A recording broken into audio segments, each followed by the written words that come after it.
के गौर से सुनिहा। हमारे माता बहन जी लोगन घरे दुआरे गावेली गीतिया के हमहन के तो कवि जी लोगन होले, लेकिन हे माता बहन जी लोगन के कोनो कवि होला हो भैया ना होले। होला भैया तू उल्टा बतियावला हमेशा भैया। अरे भैया वो लोग कभी आई बोली जा ना अच्छा तो हम हो मेहरारू हैं, हमरा जानत है। लेकिन भैया हो कितना सुंदर गीत गावेली माता बहन जी लोगन का।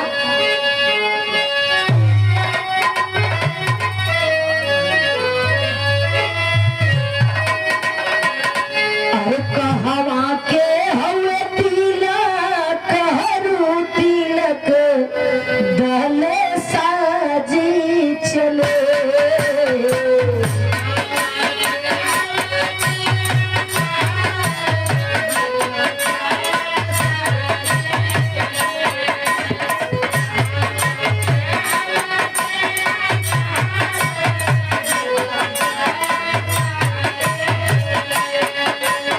कहवा में मची गईले सोरा दुल्हा दल साजी चले।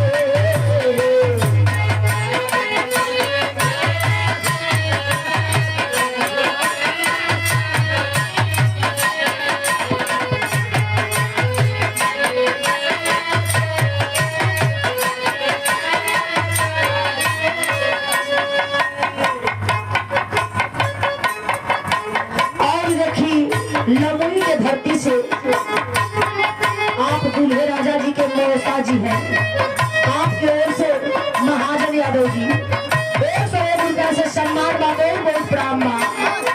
लेकिन गौर परिवार भैया कहवा के हवे तिलक हरू तिलक दल साजी चले।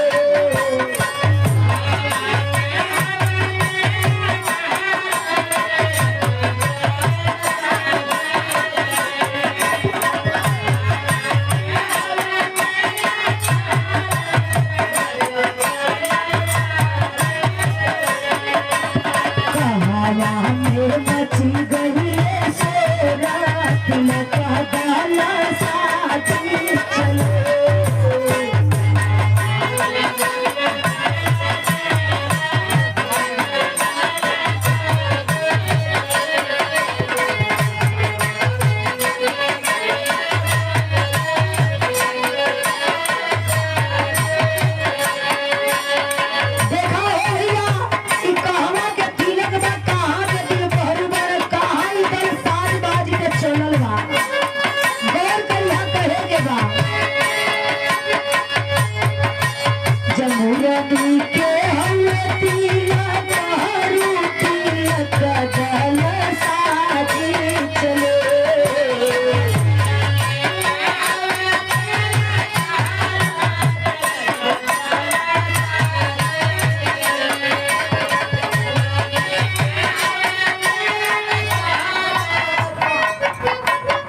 आज के दूल्हे राजा जी के मामा जी के ओर से